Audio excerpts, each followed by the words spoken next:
maganda niyan, i-share nyo kung anong makukuha nyo doon. Pero para sa atin mga kapatid, okay na, mabuti na yung alam natin, yung Old Covenant at saka yung New Covenant. The Old Covenant, ito yung law, and the New Covenant, ito yung grace.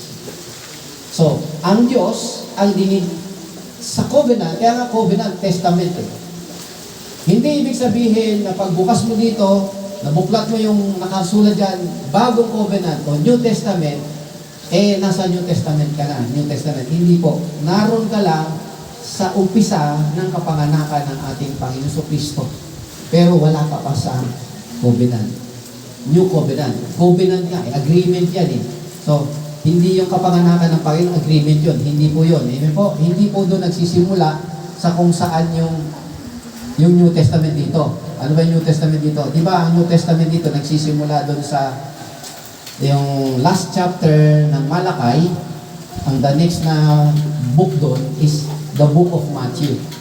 Amen po? O, sabi ay nasa New Testament ka na. Hindi po doon nakikita na ikaw ay nasa covenant na dahil naroon ka sa book of Matthew na. Hindi po.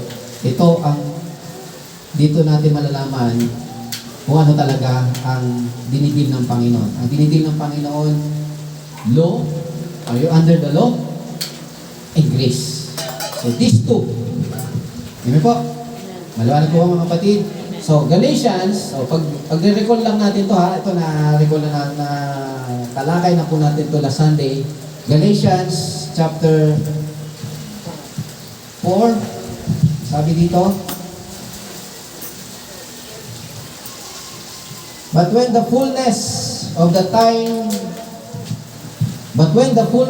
time had come, God sent forth His Son. So, ito yung time na ipapanganak ang ating Panginoong Jesucristo. So, Galatians chapter 4, But when the fullness of the time has come, God sent forth His Son, born of a woman, born under the law. Born of a woman, born under the law. So, tingnan nyo ha, paano dinidil ng Panginoon? Law and grace. Are you under law or are you under grace? Ang sabi dito mga kapatid, God sent forth His Son, born of a woman, born under the law. Alam po natin na ang law ay bigay ng Diyos. Alam natin, si Jesus Christ, as God, siya yung nagbigay ng law.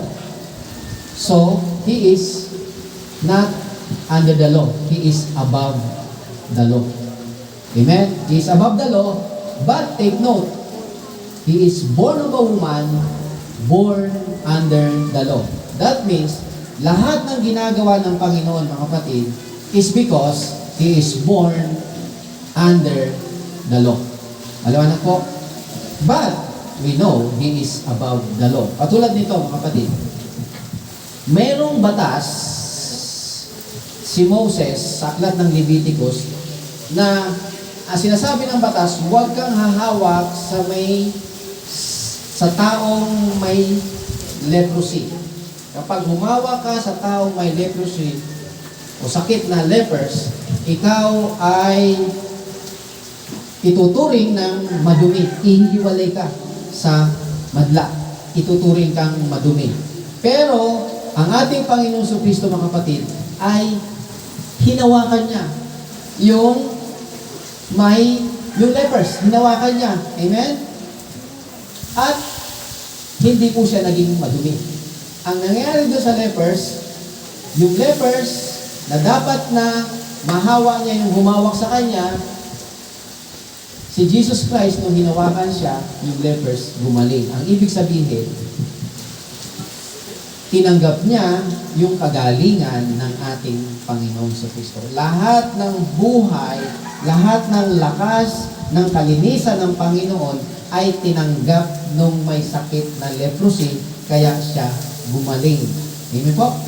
Ang batas, huwag kang hahawak sapagkat matuturing kang madumi. Ngunit si Jesus Christ, nung hinawakan niya yun, hindi siya naging madumi. Maliwanag po ba? Kundi naging malinis yung madumi. Nandiyan po ba tayo, mga kapatid? So, there is a difference. Amen po, mga kapatid. Meron ng pagkakaiba. So, sabi dito, mga kapatid, He was born of a woman, born under the law, to redeem those who were under the law. So, the purpose, to redeem those who are under the law. That we might receive the adoption as sons. So, ano sa Tagalog yung mga kapatid? He was born under the law to redeem,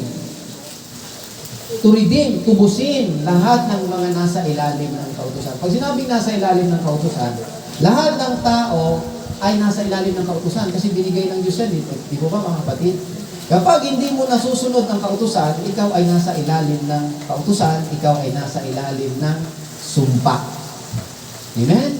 At kapag nasa ilalim ka ng sumpa, kahit kailan, hindi ka magtatagumpay. Amen? Ikaw ay mapapahamak. Dahil ikaw ay hindi nakakasunod sa kautusan. Sino mang sumuway sa kautusan ay nasa ilalim ng sumpa. Kaya ang tao, kahit anong gawin man niya, nagtagumpay na siya, mga kapatid, lagi niyang mararamdaman na mayroong kulang sa buhay. Nasa iyo lahat ng yaman, nasa iyo ng lahat ng karangyaan sa buhay, pero meron diyang nagtatanong sa loob ng puso mo, ano pa ba ang kulang ko? Ang kulang mo, walang iba, ang ating Panginoong Jesucristo. Walang makakasatisfy sa atin. Hindi yung kayamanan, hindi yung mga bagay na material na yan. Ang tanging makakasatisfy sa atin ay ang ating Panginoong Jesucristo. Amen po, yung siya ang manahan dyan sa puso mo. Amen, mga kapatid? So, kaya unawain natin to, He was born under the law and to redeem those who are under the law, that we might receive the adoption as sons. Amen po, mga kapatid. So, ang Panginoon, mga kapatid, ay may naggawa ng Bible na yung salita daw ng Panginoon ay ini-highlight sa pula. So, sinasabi nila na ang lahat ng salita ng Diyos, yun ang dapat sundin. Diba na po? Diba yung sa Four Gospel, may naka-red light, naka-highlight yan ng pula. Lumalabas, kung iisipin natin, ito yung salita ng Diyos, parang sinasabi doon na lahat ng hindi pula ay hindi yung salita ng Diyos. Ang totoo, lahat, mga kapatid, yan ay salita ng ating Panginoong Jesucristo. Even the book of Romans, Corinthians, Ephesians, lahat ng mga epistles, mga sulat, no? After Acts, yung tuloy-tuloy na aklat na yan, lahat yan ay salita ng ating Panginoong Jesucristo when He was ascended to heaven. Nung siya ay nasa langit na, nagsalita pa rin ang Panginoon, nagsasalita pa rin ang Panginoon sa pamamagitan ng pagpapahayag, at lahat ng sinabi niya ay naisulat ng kanyang lingkod na si Apostol Pablo. Siya ang naging secretary. Alam mo ba? Through the Holy Spirit. So, kung yung aklat ng mga sulat ni Paul ay salita din ng Panginoon Jesucristo, ngunit salita yon na siya ay nasa langit na, ano naman tong salita ni Jesus Christ doon sa Four Gospel? Yun naman, mga kapatid, ay salita rin ng Panginoon Jesucristo, pero nung siya ay nasa katawang tao pa, nung siya ay nasa lupa pa, nung nag-ministry pa siya dito sa lupa. So, ang ibig bang sabihin nito, yung salita ni Kristo na nasa langit na siya, ang tatanggapin ng natin? Hindi po, mga kapatid. Tinatanggap din natin yung salita ni Jesus Christ doon sa Gospel, yung Four Gospel, Matthew, Luke, Mark, and John. Inuunawa din natin yon, binabasa din natin yon, at doon pa nga natin makikilala si Jesus Christ bilang tao, bilang person, bilang tao, kung paano siya nangaral, paano siya nagpagaling, at kung tayo, mga kapatid, may nararamdaman sa ating katawan, malalaman natin doon kung paano pinagagaling ng Panginoon yung mga may sakit. Amen po? Paano siya pinalalayas yung mga demonyo, makikita natin doon, mababasa natin doon, maunawaan natin yun doon. Yun po yung salita ng ating Panginoon Kristo. Ang ibig sabihin, pero wag nating kalilimutan, wag nating babaliwalain, wag nating kakalimutan na maging yung mga aklat ng mga epistles ay salita din ng Panginoon Kristo, pero nung siya ay nasa langit na. Maliwanag po ba mga kapatid? Every scriptures is written to the Jews. Every scripture was written for us. Iba po yung written to the Jew and written for us. We should know, mga kapatid, kung alin yung salita ng Diyos o sinulat ng ating Panginoon, sinulat na salita ng Diyos na sinulat yan para sa atin o directly sa atin. To the Jews. So, amen po mga kapatid, naiintindihan po natin? Iba po yung written to the Jew, scriptures written to the Jew, and in the scriptures, hindi lahat written to the Jews. There are scriptures written to the church. Amen? Yung written to the Jews, they are written to the Jews, but they are also written for us. Oh, nakuha nyo? Wala na po ba? Kaya paano sasabihin natin, sinulat pala yan sa Jew. Ano kinalaman natin? It is also written for us. It was not written to us, but it is written for us. Iba yung to us, para sa'yo, pero yung for us, ibig sabihin, meron kang mabebenepisyo dyan. Parang katulad dito mga kapatid. Example, kunyari, sa pamilya, may sinulatan. Ang sinulatan yung isang anak mo. Di ba? Anak mo. Dalawang anak nyo. Yung tatay, sumulat doon sa isang anak. Siya ang sinulatan. Hindi ikaw. Pero yung sinulat sa kanya, pag binasa ng isang anak, hindi man sa kanya yun, pero mabebenepisyohan siya. Nakawan niyo po mga kapatid, kunyari, may padala sa'yo. Sa akin may padala. Nalaman ito, nabasa din, ay, may padala pala sa'yo. Di ba nabebenepisyohan ka? Nakawan niyo po mga kapatid, ay, nagpapadala pala siya sa'yo. O, nakawan niyo po? So, every scripture is written to the Jew, but it is also written for us, for our benefits. And all the epistles, ito, diretsong sasabihin, makinig kayo. All epistles is written to the church. Not to the Jew, but to the church. But it is also written for the Jew. Amen? Amen po mga kapatid. Iba yung to us, iba yung for us. So, all is epistles. Kasi, salita yan ng ating Panginoon Kristo when He was already in heaven. Kung naalala nyo, bago mamatay ang ating Panginoon Kristo, nabibilang na ang araw ng Panginoon dito sa lupa. In the upper room, ang sabi niya, I still have many things to say to you, but you cannot bear them now. Amen? In John chapter 16, verse 12. Basahin po natin. Ito ang sabi ng Panginoon. Ito, ilang minuto na lang or oras na lang ay dadakpin ng Panginoon Kristo. Ito yung huling yugto na ng buhay ng Panginoon Kristo. Ang sabi niya, I still have many things to say to you, but you cannot bear them now. However, when He, the Spirit of truth, has come, He will guide you into all truth. Maliwanag po ba mga kapatid? Ibig sabihin, kung iisipin nyo, akala ko, nasabi na ng Panginoon lahat. Nasabi na niya lahat nung siya'y nagkatawang tao. Pero hindi pa po pala. Ang sabi ng Panginoon, I still have many things to say to you. Pero hindi nyo kayang unawain ngayon. Pero sabi niya, when the Spirit comes, the Spirit of truth, kaya may Spirito. When the Spirit of truth comes, He will guide you into all truth.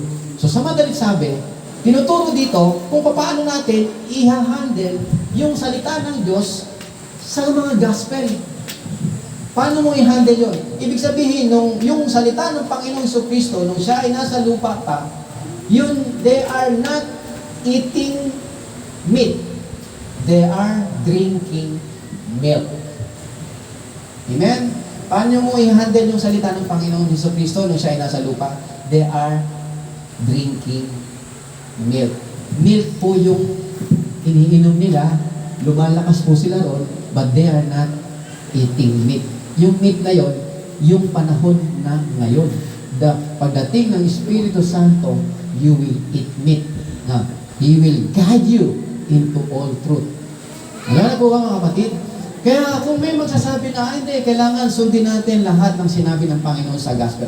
Lahat ng sinabi niyo susundin natin. Kung susundin natin at hindi tayo nag-a-agree doon mga kapatid, paano natin i-explain yung Matthew na sinabi ng Panginoon mga kapatid sa Matthew, sabi niya, chapter 10, verse 5 and 6, ito sabi ng Panginoon, ibig sabihin, nasa lupa pa ang Panginoon nito.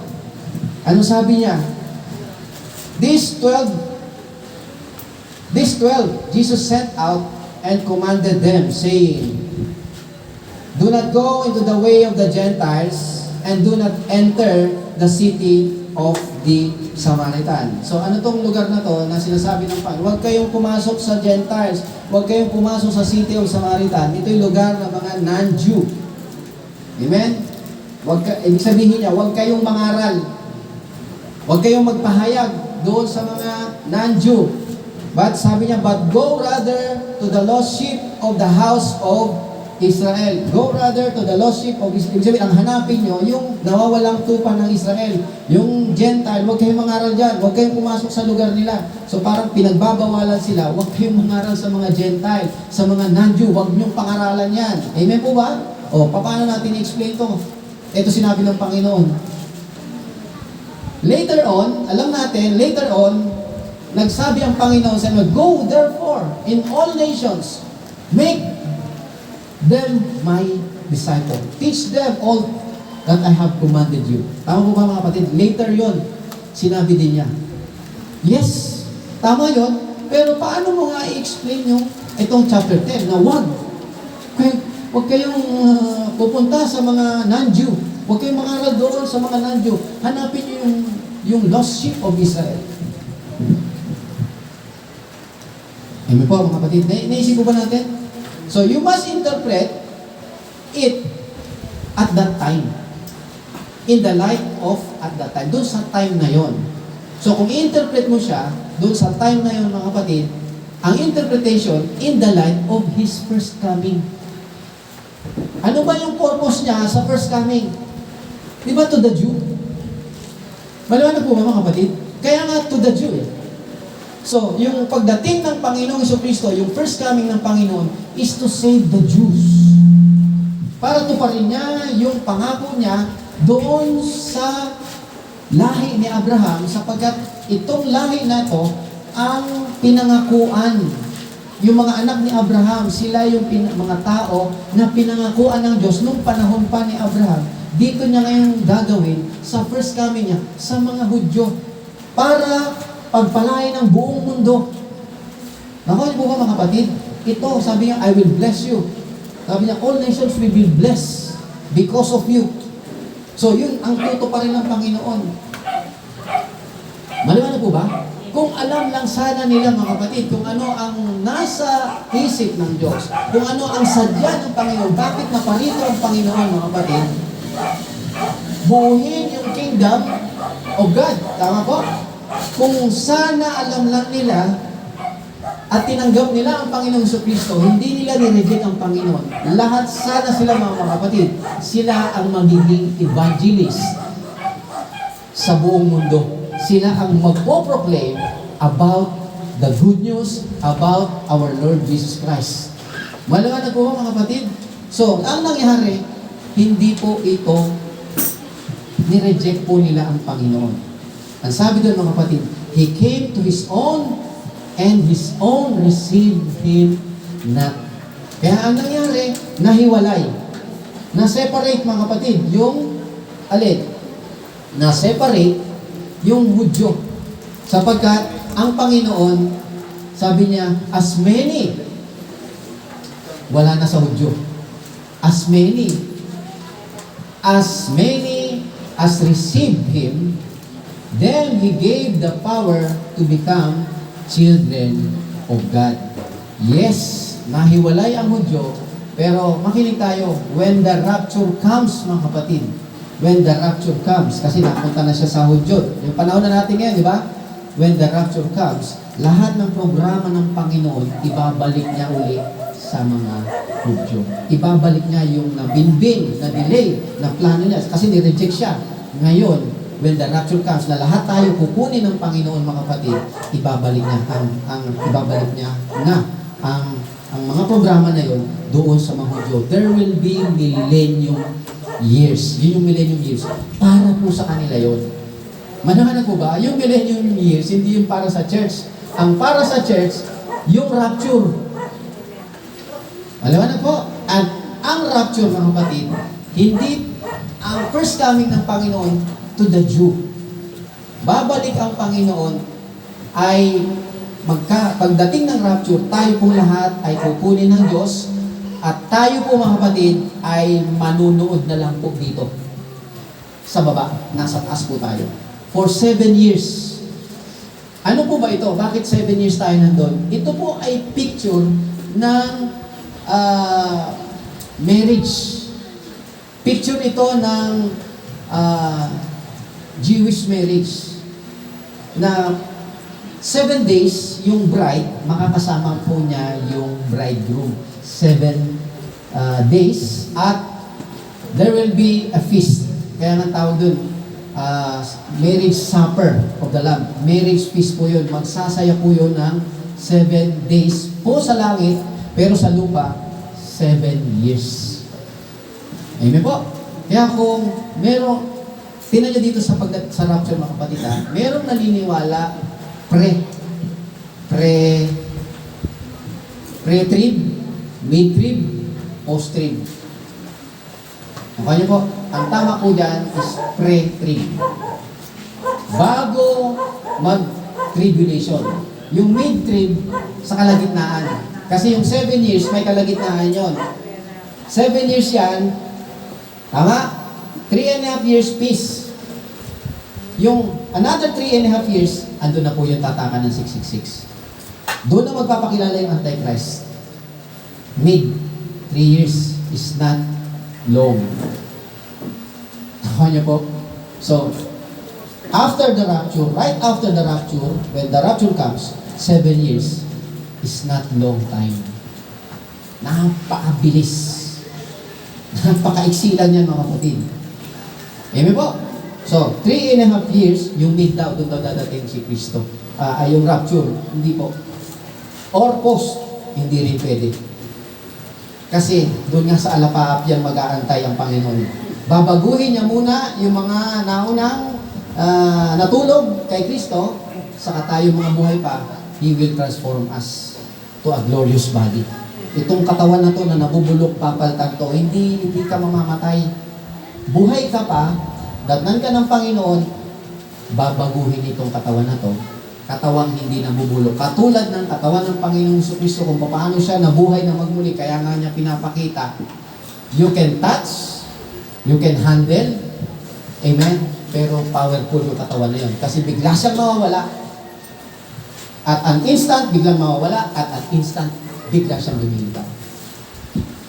Ganun na po yung glorious body. Biglang mawawala ang Panginoon, biglang lalabas ang Panginoon, biglang magpapakita ang Panginoon. Napakabilis lang. Amen. Palakpakan po muna natin ang Panginoon. So, doon sa mga hindi naniniwala, mga kapatid, at inaantay nila yung huling, yung judgment, yung paggunaw, yung bubumbahin na tayo, maguguna yung mundo. Oh, pwede naman. Ikaw na lang. Pero ako, hindi ko yun. Hindi tayo doon, mga kapatid. Amen po ba? We are not called to the wrath, to go through the wrath of God. No? Nasa ng salita, nasa ng ang katibayan mo sa salita ng Diyos na we will not go through the wrath of God. Dito natin, sabi niya, we, sa Thessalonians 1:10, 1 Thessalonians chapter 1, verse 10, sabi niya, and to wait for His Son from heaven. Tingnan niyo dito, mga kapatid, ha? Sino itong maghihintay? Sino naghihintay sa Panginoon? To wait to wait for His Son from heaven. Siyempre, nakakaalam na babalik ang Panginoon, di ba? Eh kung hindi mo naman alam na babalik ang Panginoon, bakit ka maghihintay? Wala kang hinihintay, di ba? So, yung nakakaalam, sino to? Ito yung mga anak ni Kristo. Amen. Aliwanag po ba? Isa sa pinapaalam sa'yo na ang Panginoon babalik para sa'yo, para sa atin. Sabi niya, to wait for His Son from heaven, whom He raised. Sino tong Son from heaven? Whom He raised from the dead. Sino yon? Sino yung whom He raised from the dead? Sino yung Son na bababa mula sa langit? Sino yon? Sino yung binuhay mula sa patay? Sino yon? Nandito rin. Sabi niya, even Jesus. Ayun, tinukoy na niya, even Jesus, who delivers us from the wrath to come. Take note, from the wrath to come. Ano yung wrath to come? Yung judgment, tribulation, is wrath of God. Bakit wrath of God yan? Hinayaan ng tao eh. Wala nang Diyos dito, mga kapatid. Pababayaan ng tao dito. Kaya ang tao dun sa time na yan, when the rapture comes, ang tao kahit tumawag sa Diyos, wala ka ng kaligtasan. Amen? Alam nyo kung anong kaligtasan nila? Para lang maligtas sila, huwag mong tanggapin ang tatak ng 666. That is your only hope. Dahil hahabulin ka na. Parang katulad ng pandemic. Pag lumabas ka, may vaccine. Yung iba, di ba, ayaw magpa-vaccine?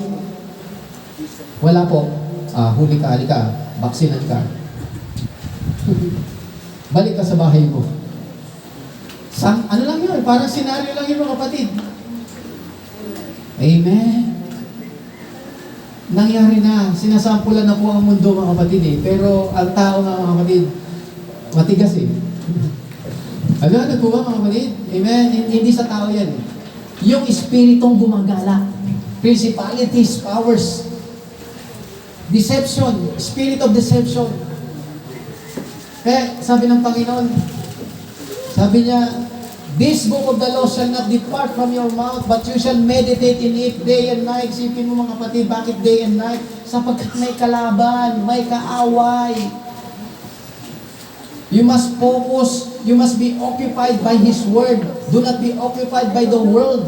Do not be occupied by the economy. Do not be occupied by the trouble in the world. Be occupied with the Word. Kaya itong binabasa natin, basahin natin ito kahit sa bahay. Anytime now, mga kapatid. Ngayon ngiti-ngiti pa tayo. Pero tingnan nyo, nararamdaman natin sobrang init. At ano ba yan? Sa tingin nyo, yung scientist natin, kayang palamigin yung mundo? Hindi na, mga kapatid. Matanda na pati yung mundo. The world is getting worse. Sabi niya, darkness covers the earth, deep darkness the people. But the Lord will arise over you. We are not the world. We are not the people. We are the you. The Lord will arise over you, and His glory will be seen upon you. You are the salt. Kayo ang asin. Pag nawalan ang alat ang asin, ano pa ang magiging pakinabang nito? Huwag tayong panghinaan ng loob, mga kapatid, na para ba tayong lungkot-lungkot? Bakit pa kasi ako naging born again? Bakit pa kasi ako naging Kristiyano? Tuloy, linggo-linggo nagsisimba ako, parang sising-sisi pa. Isang araw, magpapasalamat ka sa Panginoon. No? Thank you, Lord. Buti pala, dinadala mo ako every Sunday. Buti pala, Panginoon, lagi ako nandun. Thank you, Lord. Kung mag-alala, magpapasalamat ka rin. Amen. Everybody say amen. Amen. So, we are delivered from the wrath to come. Another verse, sabi niya sa Romans 5:9. Ito, panghawakan natin to. Much more than having now been justified by His blood, you have been redeemed by the blood. Alam mo po, mga kapatid, you are justified by the blood. That the moment you receive Jesus Christ, you are justified by faith. At ang sabi dyan, mga kapatid, sabi po dito, mga kapatid, moreover then, Romans 5:9, having now. O, tingnan nyo ha, hindi yung magkakaroon, kundi having now, not tomorrow, now. Justified by the blood, we shall be saved from the wrath through Him. Amen. From the wrath through Him. We shall be saved from the wrath through Him. Hindi sa kabutihan natin, hindi sa magagandang ginawa natin, sa pagtulong natin sa kapwa. Maganda po yun mga kapatid, pero dapat ginagawa natin yun na kay Kristo po tayo. Huwag natin gawin yun na sa sarili lang natin. Gawin natin yun para kay Kristo. Nasa puso mo si Kristo mo, kaya mo nagagawa yun. Amen po ba mga kapatid? Pero kung ang sarili mo lang, gusto mo lang kaya ka tumutulong sa kapwa para gumandang lalaki ka, gumandang gumuwapo ka at makakuha ka ng mga boto. Di ba? Tumutulong ka sa mga mahihirap mga kapatid para para iboto ka, maging leader ka mga kapatid. At kapag leader ka na, ilalaglag mo na lahat ng mga bumoto sa iyo. Ganyan nangyayari ngayon, di ba? Amen? So, darkness covers the earth, deep darkness the people. But the church will go brighter and brighter and brighter. Kaya kahit anong nangyayari sa panahon natin ngayon, sabi dito, isuot nyo lagi yung inyong mga full armor of God. Ano yun? Yung gospel, yung truth, i-belt nyo yan. Yung breastplate of righteousness, I am the righteousness of God. Ilaban nyo yan. Amen. Amen. Magkaroon kayo ng salita ng Diyos, the sword of the Spirit, the word of God. Napakainit niyo, no? O, sabihin mo, mas mainit sa impyerno. Sample lang yan. Di ba? Amen. So, tingnan nyo dito mga kapatid. Si Jesus Christ, itong another instant mga kapatid na makikita natin dito, na we need to rightly divide the word. Meron diyang pang-old at pang-new. So, alam na natin, yung sabi ng Panginoon na huwag kayong papasok sa mga Gentile, huwag kayong mangaral sa mga Gentile. Hanapin nyo yung nawawalang tupa ng Israel. It is for that time only. Amen? Nung panahon na yun, ng first coming. Amen po ba mga kapatid? Amen? Pero sabi niya, pagdating sa inyo ng Espiritu Santo, He will guide you into all truth. Ayun, makikita mo na malalaman mo. So we need to know how to rightly divide the word. Is it under the law or under grace? Another mga kapatid, si Jesus Christ, minsan, nung isang araw, yung kinaugalian ng mga Hudyo, na, kaugalian ng mga Hudyo to, yung every Sabat, pumupunta sila sa synagogue. At meron silang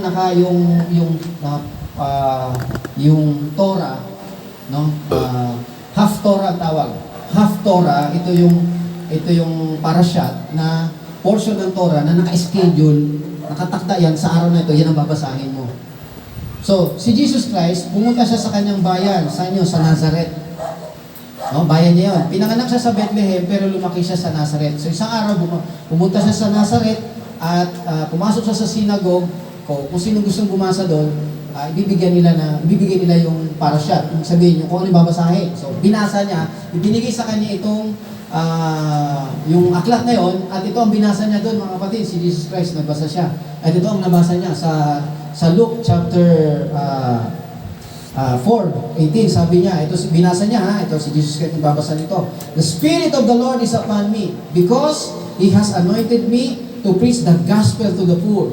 He has sent me to heal the brokenhearted, to preach or to proclaim the liberty to the captives, and recover of sight to the blind, to set liberty those who are oppressed. At ang last, sabi niya, to proclaim the acceptable year of the Lord. And, tingnan niyo doon mga kapatid and he stopped. Sabi niya, then he closed the book. Malaman po mga kapatid. Amen? Ito yung binasa niya. So, tingnan natin, itong binasa niya, ay yung kinote niya is, ito yung sulat ni Isaiah. Malaman po? Tingnan natin ngayon, yung book of Isaiah. Ang Isaiah ay nasa Old Covenant. Tama po? Okay, basahin natin yung Isaiah. Ito yung binasa ni Jesus Christ, So, ano yung nababasa po doon? Okay, basahin natin. The Spirit of the Lord of the Lord God is upon me. O, the same, tama ba? Amen? Chapter 61, verse 1. Because the Lord has anointed me to preach the good tidings to the poor. Ayan. He has sent me to heal the brokenhearted, to proclaim liberty to the captives, and opening the prison to those who are bound, to proclaim acceptable year of the Lord. Kama. Ano yung karugtong nun? And the day of vengeance of our God. O, dito tayo tumingin mga kapatid. Hindi binasa ng Panginoon yun. Di ba? Balikan natin yung Luke. Anong ginawa ng Panginoon? Nung mabasa niya yung to proclaim the acceptable year of the Lord, then He closed the book. Then He closed the book. Ano ibig sabihin nun? Ibig sabihin mga kapatid, close na yon, sapagkat the day of vengeance is future. He said, it is not yet come. Pero itong to proclaim the acceptable year of the Lord, it is today. And until now, mga kapatid, we are still in this in this acceptable year of the Lord until today. The day of vengeance is still future. Nakuha niyo po? Yung mga nagsasabi ngayon, na sabi, itong nakikita natin, nagkakagera na, nagkakagulo-gulo na, ayan, ang gera, andyan yung pandemic, famine, mga pestilences nandyan, yung earthquake, nandyan na po yan mga kapatid. Sabi niya, ito na po yung vengeance of the Lord. No, mga kapatid, kung yan ang sinasabi ng mga nangangaral, they are not rightly dividing the word. We need to know how to rightly divide the word. Amen? At ang ating Panginoon Kristo, nung mabasa niya to proclaim the acceptable year of the Lord, kama. And then, He closed the book. Why? From kama, between kama and the day of vengeance, is 2,000 years. Year is longer than day. The day of acceptable year, the acceptable year is longer than the day of vengeance. Malala po ba mga kapatid? Amen? So, future pa po yung vengeance. Amen? Hindi pa po ito yung vengeance. Makinig tayo, hindi po tayo kasama doon sa vengeance. Hindi po tayo kasama doon. Pagbabalik ng Panginoon, mga kapatid, yun po yung, yes, vengeance po yun, pero hindi pa po yun. Maliwanag po? Ang sabi ng Panginoon, itong nakikita natin na ngayon na these are the beginning of sorrow. Hindi pa po yan yung vengeance. They are the beginning of sorrow. These are signs. These are signs na tayo po ay nasa pinakahuling panahon na at malapit na bumalik ang ating Panginoon Yesu Cristo. Anytime now, mga kapatid. Amen po, mga kapatid. Kung ano man yung nakikita natin ngayon, mga kapatid, no? Tumutok tayo lagi, mabasa po tayo ng Bible. Makinig po tayo mabuti. Everyone say amen? Amen. So, we will not go through the wrath. We will come with Him. Tayo po ay kasama ng Panginoon na babalik dito. Nandiyan po ba tayo mga kapatid? Pagbabalik, yung second coming, kasama po tayo. Hindi paparito ang Panginoon, yung pagbabalik ng Panginoon, hindi siya paparito para i-judge po tayo, para parusahan po tayo. No, hindi po tayo ang paparusahan. Ang paparusahan niya, pagbabalik dito, actually, kasama nga tayo ng Panginoon na babalik eh. Nandiyan po ba tayo mga kapatid? Amen? Kasama po tayo. Hindi po tayo, pagbabalik ng Panginoon, hindi tayo i-judge. Ang i-judge ng Panginoon, itong mundo na to. Yung tribulation na yun. Dahil papasok po ang millennium years. Kaya matatapos na itong age na to. Ito yung age natin eh. Everybody say amen? Purihin po ang ating Panginoon. So, another concern, mga kapatid. So rightly dividing the word, instant. Para sa rightly dividing the word. Ito yung another sitwasyon ko. Luke 4 to, di ba? Si Jesus Christ, dinivide niya yung word. Hindi niya binanggit yung judgment.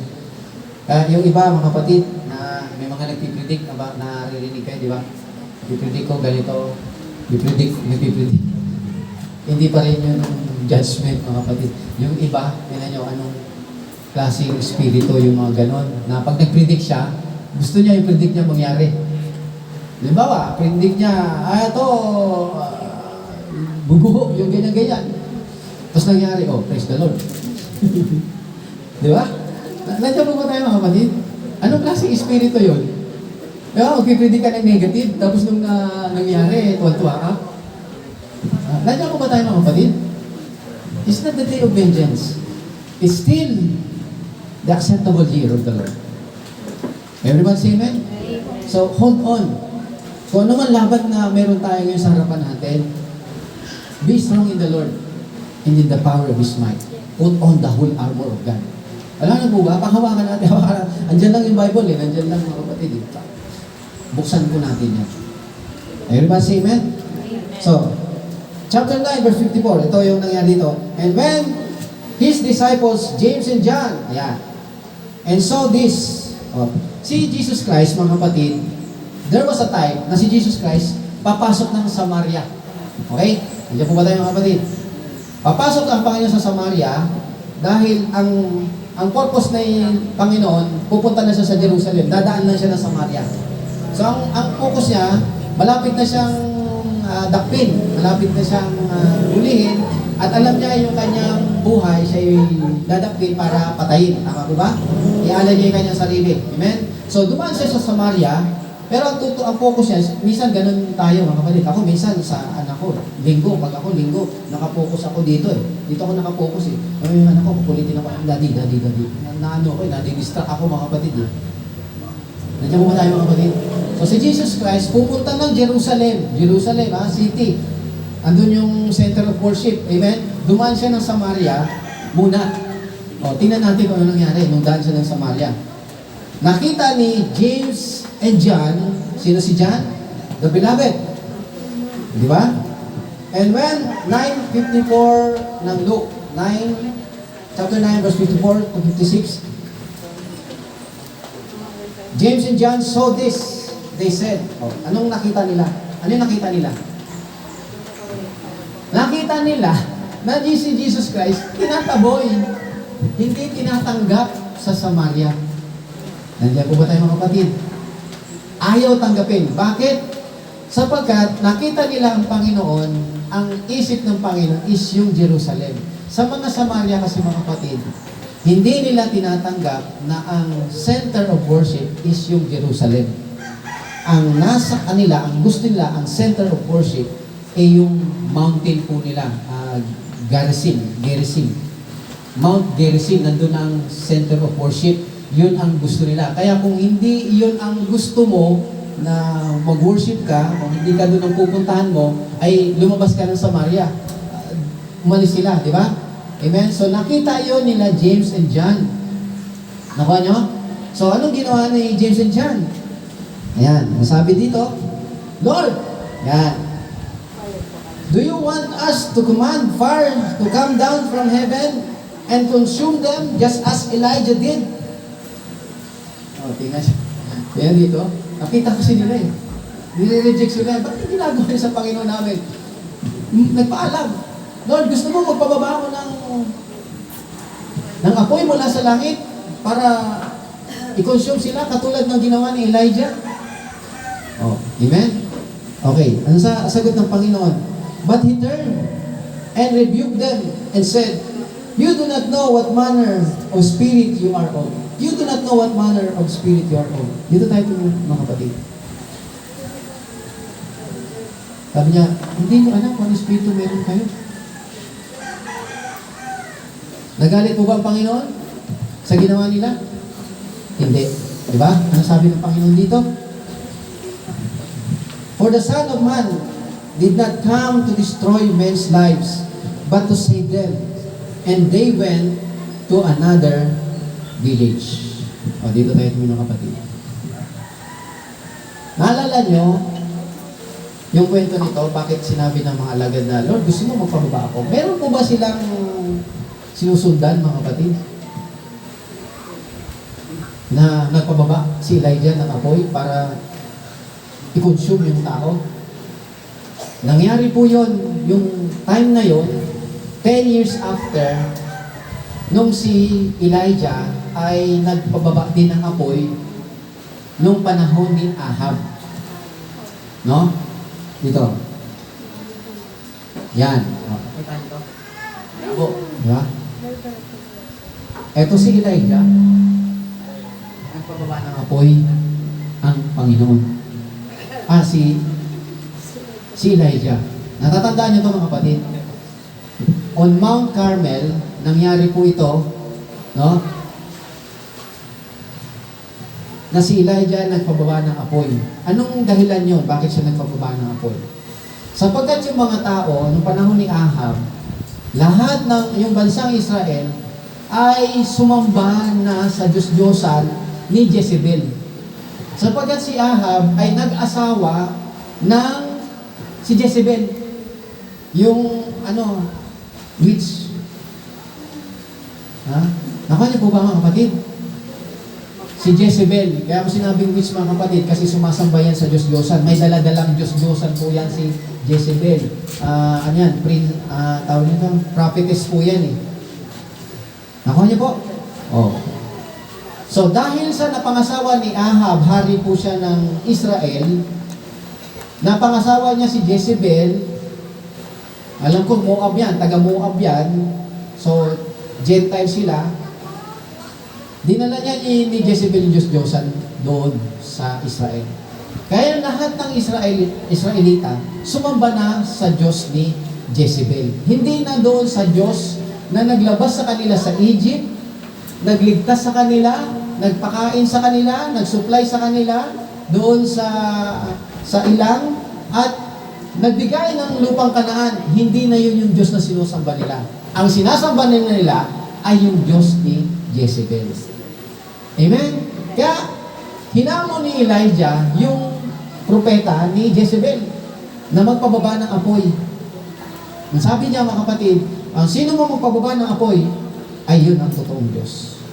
Unawain niyo dito mga kapatid, itong larawan na ito ay larawan po ito ng Panginoong Kristo. Nagdala si Elijah ng bull. Nilagay niya yun sa altar, at yung altar na yun mga kapatid ay yari sa mga bato. Ayan, bato yan. Naglagay siya ng altar, at yung altar na yun yari po sa 12 stones. Yung 12 stone na yun, naglalarawan po ng 12 tribes of Israel. Isinilansan niya yan, nilagyan niya ng kahoy, nilagyan niya ng bull na malaki, naglagay ng kanal sa gilid, binuhusan ng maraming tubig. Ayan, tubig, binuhusan lahat, basa lahat yun ha. Walang apoy. May kahoy, may bato, may kanal, may tubig, pero walang apoy. Amen? Yung apoy, nung bumagsak mga kapatid, nung pinababa, bumagsak po yun, tumamak po doon sa bulls. At alam niyo po kung ano? Na-consume yung bulls, yung, bull sa Tagalog? Yung toro na malaki. Na-consume pati bato. Sipin mo, bato. Parang binumba yun mga kapatid. Nakuha po? Pati tubig tuyo, kahoy, walang natira kahit isa. Na dapat yung apoy na yun, mga kapatid, ay babagsak sa mga tao. Sino ba nagkasala? Di ba mga tao? Pero sabi ng Panginoon, turn them to God. Mahal sila ng Diyos. But they are serving other gods. Mahal sila ng Diyos. At ang gusto ng Diyos, mga kapatid, ay sila ay magbago ng isip. Magsisi po sila. Kaya yung apoy, hindi sa kanila bumagsak.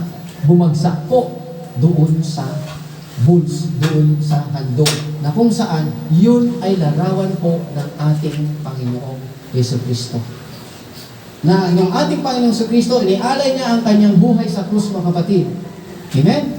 Hindi po ba tayo, mga kapatid? At yung the fiery wrath, yung fiery wrath of God, bumagsak sa ating Panginoong Kristo. He shouted, "It is finished." Ano yung finish? Yung judgment ng Panginoon. Nabuho sa Kanya. But still, Jesus Christ remained on that cross. On the contrary, sa panahon ni Elijah, nung bumagsak yung fire ng Diyos, hindi po sa tao bumagsak po doon sa handog. At ano pong nangyari sa handog? Ubos lahat ng handog. Meaning to say, mas makapangyarihan yung judgment kaysa handog. Alam po ba? Kasi naubos yung handog. But when Jesus on that cross, fire came, fell upon him, he shouted, "Finish!" And we see Jesus still alive. Buhay pa ang Panginoon when he said, "It is finished." Amen. Meaning to say, the sacrifice is greater than the judgment. It is finished. No more judgment. Amen po, mga kapatid. Dapat sa tao. Pero dun sa bulls. Dapat sa ating lahat yung fire na yun. Pero si Jesus Christ ang tumanggap. Lahat ng judgment na para sa'yo, tinanggap ng Panginoon. It is finished. And it still remains. Palakpakan natin ang Panginoon. Akin tayo. Fast forward. 10 years later. Yung mga tao na to, the same people, na nakita nila ang Diyos na hindi sa kanila bumagsak ang apoy, bumagsak doon sa handog. The same people, mga kapatid, after 10 years, patay na po yung hari nila, si Ahab. Ang naghahari noon, yung anak ni Ahab. Nakuha niyo po? Amen. Yung anak ni Ahab, mga kapatid, ay bumalik na naman sa kabilang Diyos. Nawala na naman, napunta na naman sa ibang Diyos-Diyosan. At alam niyo po kung ano nangyari, mga kapatid? Gusto niyang ipatawag si Elijah. Andiyan pa si Elijah eh. Bakit? Anong gusto niya? Para siya pagalingin kasi may sakit siya eh. Nahulog siya. Ayaw ko saan siya nahulog, mga kapatid. Napilayan yata. Pero yung hari na yun, na anak ni Ahab, mga kapatid, imbes na sa Diyos, dito, sa Diyos-Diyosan pumunta. Nakuha niyo po? So, to cut it short, nagsugo yung hari na to, napuntahan si Elijah. Para ano? Para tawagin si Elijah para siya gamutin. Sipin nyo ha, inutusan para gamutin. Alam nyo kung ilan pinadala niya? 50 soldiers. Kasama yung commander. Pumunta siya sa the same mountain. Carmel pa rin. Sabi niya, "Man of God, sabi na hari, pumunta ka dito, bumaba ka dito, sumama ka sa amin." Nasabi naman ni Elijah, sagot ni Elijah, "Kung ako nga ay man of God, let fire consume you." At hindi, walang kabog-abog. Man of God siya eh. Yung fire, kinonsume lahat ng 50. Nalaman ng hari, "Oh, grabe." Sabi ng hari, "Patay yun. Okay, another 50. Balik ko na yung 50, mga kapatid. For the second time, ganun pa rin. "Man of God, come down quickly. Bilisan mo." Sabi ni Elijah, "Kung ako nga ay man of God, let fire consume you." Another 50. Fire. They're all fire. Consume, patay. Nalaman rin ng hari. What? Padala ulit. Another. Ito yung third time. Ando na naman yung commander. 50 na naman sila.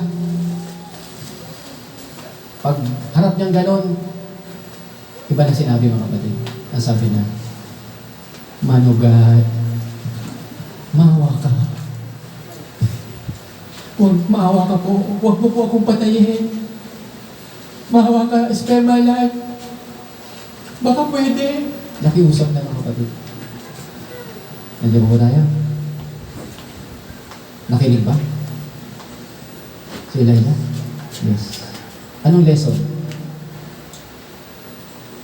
Yung humility, there's always a place for God. Yung mag-humble tayo sa Panginoon, kahit anong wrath ng Panginoon, when you learn to humble yourself, you have always a place for God. Sometimes tayo mga kapatid, we are entitled tayo sa sarili natin. Di ba? Pag tama tayo, gusto natin lagi tayo. Tayo bida, tayo yung babanat di ba? You know? O kaya, yung mga may kaya sa buhay, kumbaga parang hindi tayo marunong magpasalamat. Why? Dapat lang naman gawin niya yun. Diba, nagbayad tayo sa, kunyari, may delivery tayo. Kunyari, sa Shopee, diniliver sa'yo. Binayaran mo. Diba? Ikaw pa yung mataas Diba, hindi mo magawang, oh, thank you kasi entitled ka, ikaw yung ikaw yung customer, di ba? Amen? Kunyari, punta ka sa Jollibee.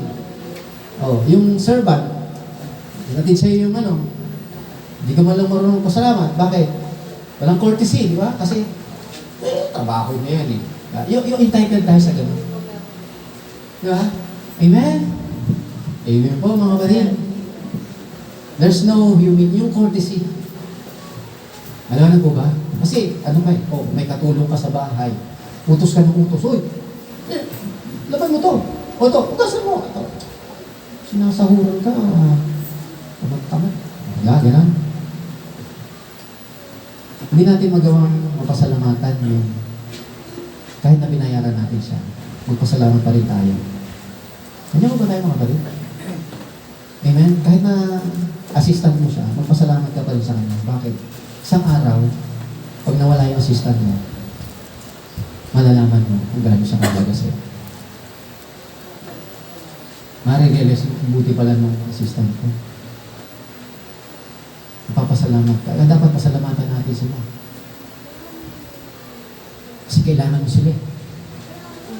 Hindi porket bayad sila, okay ka lang. Bayad naman yan Dapat matuto ka magpasalamat din. That's courtesy. Ang totoong nagmamahal, hindi na kailangan ng kapalit. Kahit sa atin, di ba? Even God, hindi tayo sinasabihin na pang maglingkod ka sa akin. Na para bang nangailangan ng Diyos na paglingkuran natin siya. Hindi niya sasabihin sa'yo maglingkod ka sa akin na wala pa siyang binibigay sa'yo. Bibigyan ka muna niya. Sa kanya sasabihin sa'yo maglingkod ka. Ay alam mo may binigay siya sa'yo. Nandiyan mo ba tayo mga kapatid? The moment na tinanggap natin ang Panginoon sa Kristo, may tinanggap ka. Amen? Amen. Tuloy natin. Amen po ba mga kapatid? Nakuha po ba natin to? So, nandiyan yan, 2 Kings, sabi niya, so Elijah answered and said to them,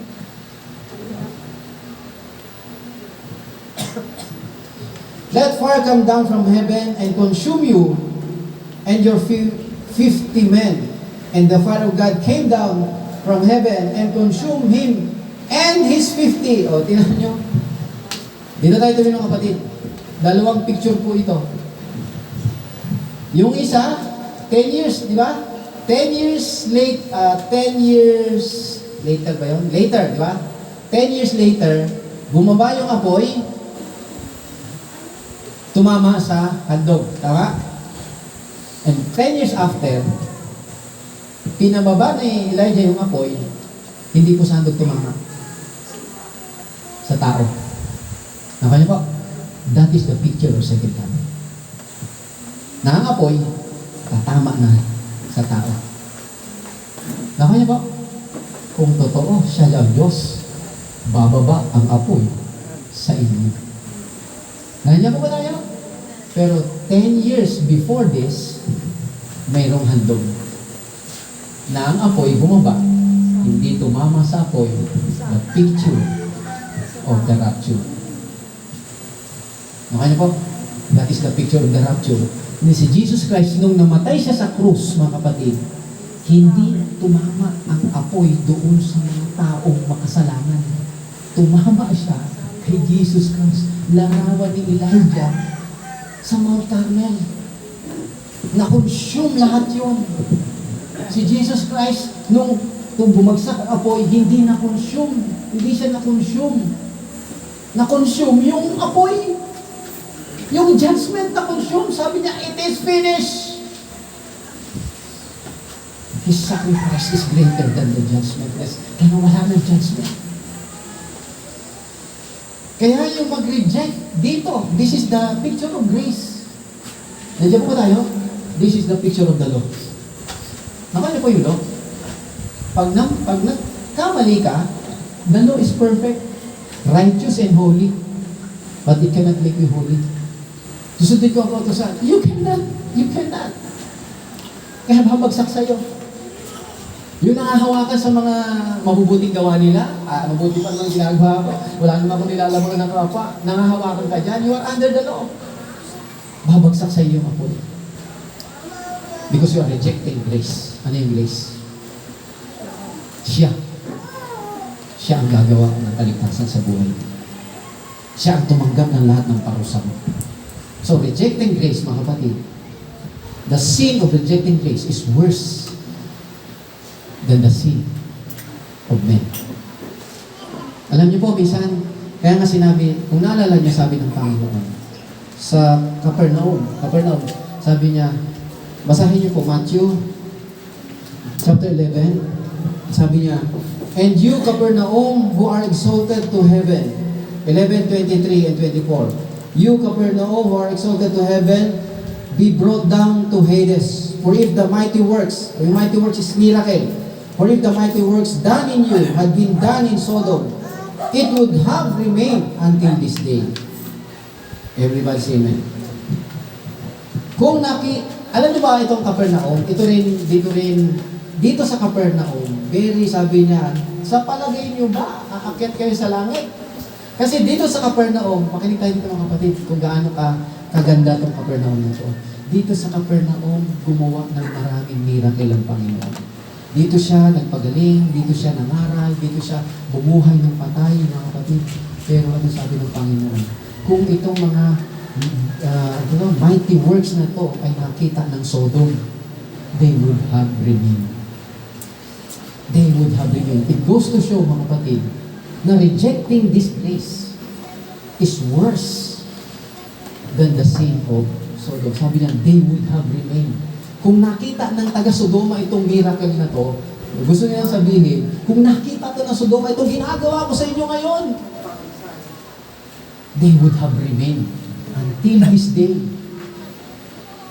Nakuha niyo po ba? Ibig sabihin, mas malala yung kasalanan mo dito pag nireject mo yung grace.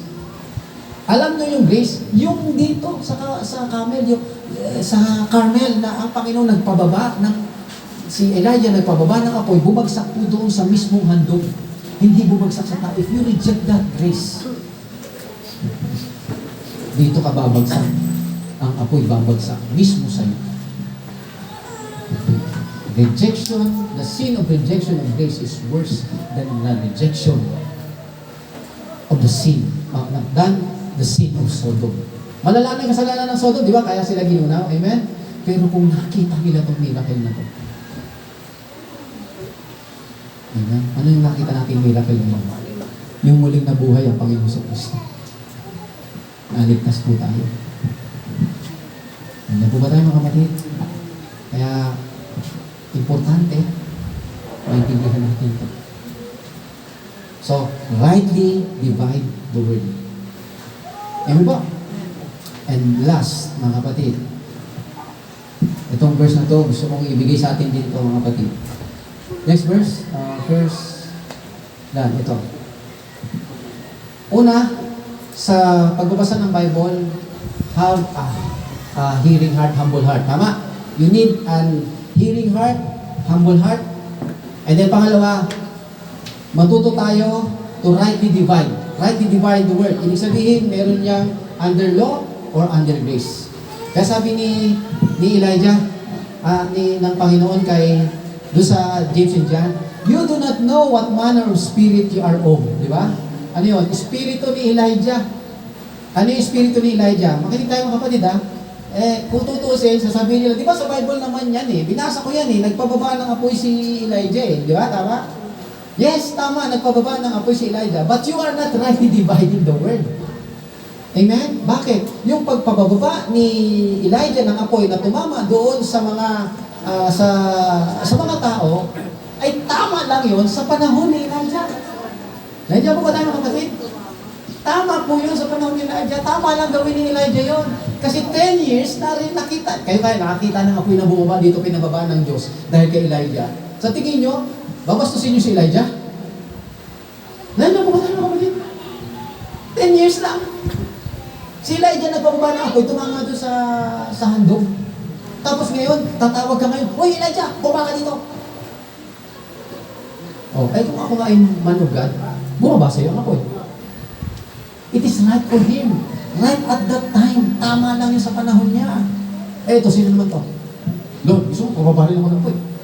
Kagaya ni Elijah. Sabi niya, you do not know what manner of spirit you are of.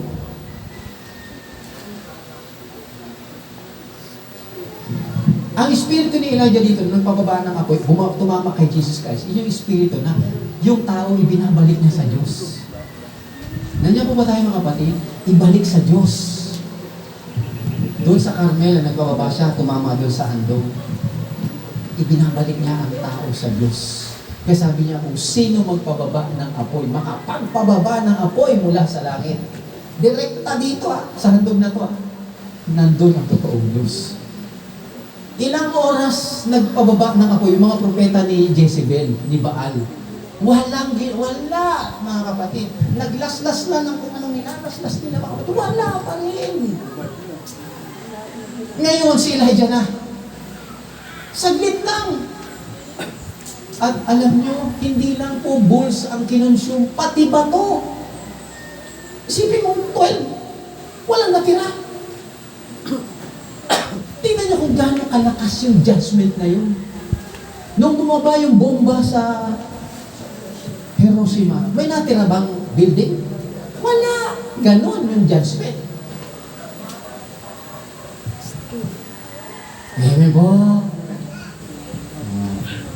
Ganyan mga tao, mga kapatid. Pag after 10 years na, eto, nang babastos na, mga kapatid. Man of God, come down. Okay, if I'm a man of God, consume you by fire. Panahon na yun. Pero ngayon, si Jesus Christ. Under grace. Do you know what manner of spirit you are of? You do not know what manner of spirit you are of. Ang kailangan mong espiritu ni Elijah, yung babalik. Pag babalik si Elijah, mga kapatid, sabi sa Revelation, yung espiritu na yon, hindi para i-judge sila. Kasi ang judgment, second coming. Nakuha niyo po? Bago mag-second coming, may babalik si Elijah. Para sa mundo, hindi. Yung bansang Israel. At para ibalik sa Diyos ng tao. Para magbalik. Laging pabalik sa Diyos. Tayo, ang ginagawa sa atin ng Panginoon, di ba binabalik tayo sa Diyos? Binabalik tayo, mga kapatid. Huwag kang lumayas. Kung umalis, binabalik tayo ngayon sa Diyos. Proteksyon sa Diyos. Ngayon, di ba si Amen? Palapakan muna natin ang Panginoon.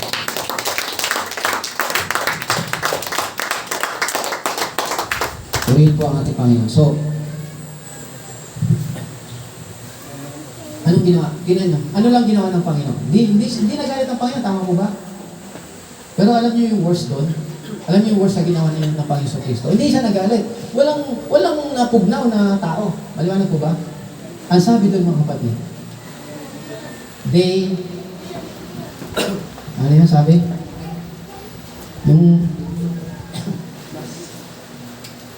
Sabi niya 56, Luke 9:56, for the Son of Man did not come to destroy men's life, but to save them. And they went another village. O, dito tayo mga kapatid. Anong ginawa ng Panginoon? Hindi sila pinusahan, tama mo ba? They just went to another village. Take note. They just went to another village. What do you think, mga kapatid? Which is worse? They just went to the another village. Walang nasaktan. Pero mabigat dito. Sino yung umalis? The one who came to preach the gospel to the poor, to heal the brokenhearted, to proclaim liberty to the captives, to open doors, prison doors, and to proclaim the acceptable year of the Lord. Now, they move away from you. You have no more protection. You have no more healing. No more will protect you. Umalis, that is worse. That is more worse. Umalis eh. Nilayasan. Ayaw nyo? O, ako na aalis. Bago ka umalis, ako na aalis. Amen. Worse. During rapture, aakyat yung church. Yan yung sabi ko yung spirit. Ang spirito ng Panginoon sa church eh. Umakyat na sa church, at sa taas yan. Ano natira sa lupa? Ano natira sa lupa? Wala. Antichrist na. Kasi kung nandito ang Panginoon sa Kristo, hindi tatayo si Antichrist. Ako na ang Antichrist. Ang sino mang hindi magpapatatak. Sa tingin nyo, tatayo yun kung nandito ang Espiritu ng Diyos? Wala na kasi. Kaya yung mga natitira, naiwan, nasabi niya, Kristiyano ako, tatakas na po yan. Hahabulin po yan. Kahit anong dasal mo, ang tanging kaligtasan mo ay yung hindi magpakamatay ka, mga kapatid. Tanggapin mo yung kamatayan mo. Tatak ang 666, kahit naman magpakamatay ka, hahabulin nila yung buhay mo eh. Nandiyan po ba tayo? Habulin. Lagyan ng mga gadgets. Buhayin. Tapos pagbuhay, ano? Tatatak? Oh, naman yung buhay. Di ba? Tatatak ko. Kailangan eh. Sabi niya, oh. Hirap na hirap ka na, lalo na pag pinagagagawa sa'yo. Nandiyan po ba tayo mga kapatid? Hindi alam ng tao. Kung alam mo lang, sabi niya, I have come, sabi niya, to gather your chick as a mother hen gathers her chicks. If you only know, but you are not willing. Gusto tayong proteksyonan ng Panginoon. Gusto tayong ligtas ng Panginoon. Ayun ba? Kaya dito, ano yung binabasa natin dito? Ito kasi, okay, may oras pa, hanggang 30. Kasi, parang kulang talaga sa oras eh. One and a half. Huwag nyo nang basahin to, pero ang gusto sabihin dito mga kapatid, sabi ko nga, you need a teachable heart, humble heart, ba? Pangalawa, divide the word. You must know how to divide, to rightly divide the word. Ano yung ibig sabihin doon? Old, is it under the law or under grace? Yun. Titingnan mo yun. Diba? Under law yung mapapabain kong apoy. Hindi. Under law yun. Under grace. Ayaw nila? Okay. Alis. Lipat ka sa iba. Tinanggihan nila yung kaligtasan nila. Amen. Hindi yan ipipilit sa'yo. Kung ayaw mo, okay. Walang mawala sa akin, sa'yo meron. Okay? Number 2. Number 3. To interpret the Bible in the context. In the context. Nasa context ka. Ano ibig sabihin? Basta ako na lang magbabasa mga kapatid nung mababasa dyan. Ang sabi dito, it shall greatly help you to understand the scriptures if you mark not only what is spoken or written, but who and to whom, with what words and what time, where, to what intent. O, ibig sabihin, pag mag-interpret ka ng Bible, mas maganda ay matandaan natin na malaman natin kung sino yung nagsasalita, sino yung sumulat, kanino sinulat. O, katulad yan. Ito yung scripture na to, the gospel written to the Jew. All the epistles written to the church. Kasi si Paul ang tumanggap ng mensahe para sa church. And he is the secretary. Siya, to the church yun. But for the Jew also. O, nakuha niyo po? Yung gospel to the written to the Jew, but for the church also.